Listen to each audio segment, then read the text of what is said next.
Make It Count podcast. My name is David, My name's Matt. and we are the Taylor The Bros. Taylor Bros. Yeah. Yeah, and we are going to begin this podcast with purpose. So, Matt, take us away. The title of this episode is Beginnings and Endings, or Endings and Beginnings. I think we'll start at the beginning this time rather than at the end. Yeah.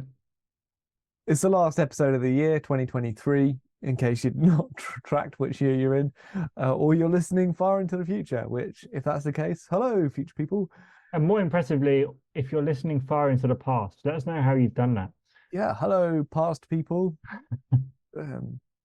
Yeah, that's a neat trick. Anyway, why Anyway, did you want to talk about beginnings and endings this week, Matt? well, it's that funny old week between Christmas and New Year where it feels like a lot has happened and it's a bit of a strange week, but it's an opportunity. Again, last week we spoke about reflection, the importance of reflection, and that in doing that, we can actually almost take full possession of our knowledge, if talking about knowledge, or learn from our experiences rather than just it's all water under the bridge and we forget. So, of course, next week will be the beginning of a brand new year, shiny, sparkly, and for those in the Northern Hemisphere, dark and cold and dreary, but full of hope, New Year's resolutions and everything. And we always want to begin well. But before we do that, before there is a beginning, there has to be an ending. And every ending can become a new beginning. I think at this point, I'm just writing greeting cards as I talk. It's brilliant. Yeah, your side business of greeting card writer is yet to take off. But yeah, there's a couple of books about endings, necessary endings and transitions, and how actually it can be really useful to end something before you start something new. And sometimes we try and do things out of order, and that can be messy. Although I've read other books that would say the opposite. And I suppose much of life now, I mean, there were times in the past, maybe this is a bit of a romanticized view, but where there were natural beginnings and endings. We have an end of a year, but actually harvest was an end of a season of growth. And so you're harvesting that, and there would be a beginning much earlier in the year where you're literally sowing what you hope to reap months later. And there would be these natural rhythms to life where we'd mark the beginnings and the ends. And, hey, this is when all the baby calves are born, and this is when the chicks are born, and these sorts of things, and these natural rhythms and patterns. Whereas, as people far smarter than me have observed, now we have electricity, the invention of the light bulb. We've sort of come away from the seasons a bit, and life doesn't seem so beginning and ending and cyclic in that way. It feels much more unending, like a never-ending treadmill.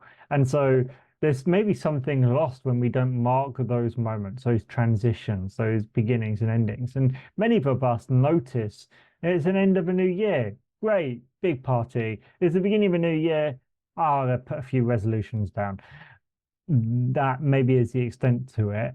But maybe there's more value somewhere here, Matt. What do you think? Yeah, I do think there's more value to it, because otherwise it would be a very, very short episode. We'd be finishing it at the 3-minute mark. Make it count. Do what everybody else does. Have a party. Make a few resolutions. Yeah, and we just do it because it seems like the thing to do. And you should probably it's important to want to better ourselves, so let's come up with a few resolutions. I didn't do so well on that last year. I have a general goal. I'd like to be better, fitter, smarter, or whatever. I think, in a sense, next week, on the 1st of January is no different than any other day, other than the fact that, lots of people will probably be waking up later, hungover, and, but that's fine. But every day is a chance to begin again. So the 1st of January isn't special. But given that we mark it as the new turning of the sun, a new turning of the earth around the sun, let's make use of this time. As we gather, as also, we've spoken about this so many times on different episodes, like Christmas, New Year is often a time when we gather together.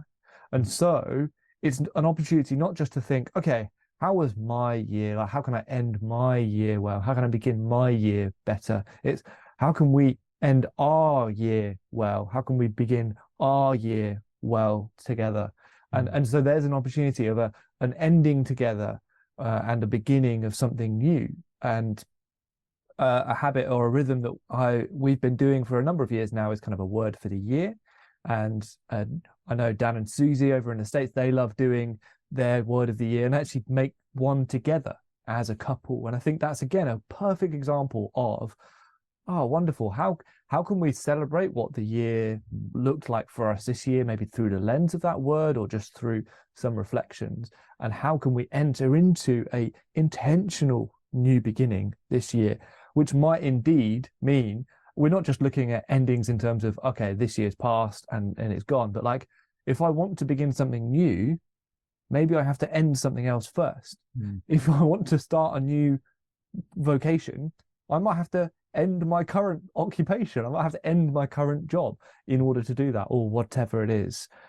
So endings can be necessary before we even start a new beginning. Yeah, and I think for some of us, beginnings can be really tough. It's that unknown, uncertain, will I succeed or am I just going to fail? What does that mean about me? But I think probably for many people, endings are harder because there's something terminal. You know, we all can think of times when actually we let something go on longer than we should have done. or that needed to go on, and actually it was better to end it, and actually instead of drawing out that ending and hoping it just sort of faded away, sometimes it can be better to, I'm going to intentionally end this, I'm going to cut those emotional ties or cut those things there that we can end on purpose. And actually we might look back on this year and go, yeah, there was some good bits, maybe I want to restart those, but there were some bits that I want to leave here. And what does it look like to leave the a few things and end them so that when you start 2024, you can start purposefully without that? Yeah. Yeah, something that stuck with me was this kind of quote that was relating to leadership, and I was saying, you know, or organizations, it's like it's easy to start new things. Any leader can start something new, any organization can start something new.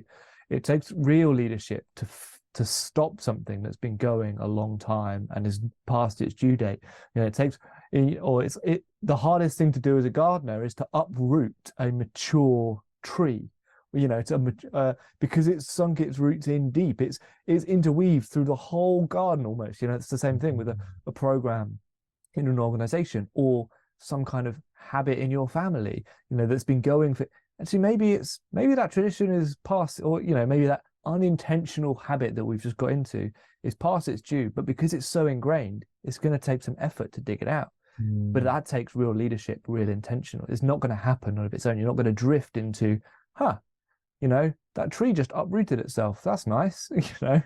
Yeah, more likely a big storm happened. Well, yes, of course, yes. Or a big digger. Yeah, and that's the point. Sometimes storms in our life do uproot the bad things. I think that is a reality that we go through transitions. But also, yeah, like you said, more likely there is an intentionality. There is a, hey, this has got to end. I want to end it. So, yeah, thinking about the end of this year, the start of a new year. I think those are some good thoughts to reflect on and what that looks like. I haven't done it yet. Is there something that you're thinking of ending this year, David, or beginning something new in the new year?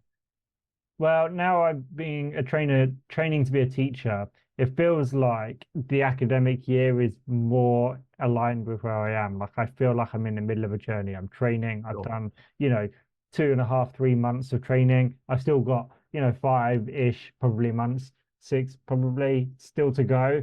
And so what am I starting? Well, no, I started the whole journey really intentional. I said, that's my focus for the next 10 months. So I don't know, maybe this would be more helpful come July or August. Excellent. Excellent. I really nailed that, didn't I? Yeah. Dodged the question totally. Yes. What about you, Matt? Well, that was the risk of me asking the question. I knew you were going to ask it back. And so for the last minute, whilst you were rambling, I was like scrambling to think, what the heck am I going to finish? And genuinely, I'm not sure exactly what there is. Although, one thing, snoozing my alarm in the mornings, that's something I'm going to try and end because that don't do anyone any favors, So that's one thing I'm going to end. and I'm going to begin getting up with my alarm. Here we are. You found two sides of the same coin. Brilliant. Well, one other thing that should end is this episode of our podcast. So we began with sort of purpose, and we're going to end with sort of endings. Absolutely. Have a happy new year, everyone, and we will see you in the new year, or you'll hear us in the new year. Yeah, or you'll see us. Indeed.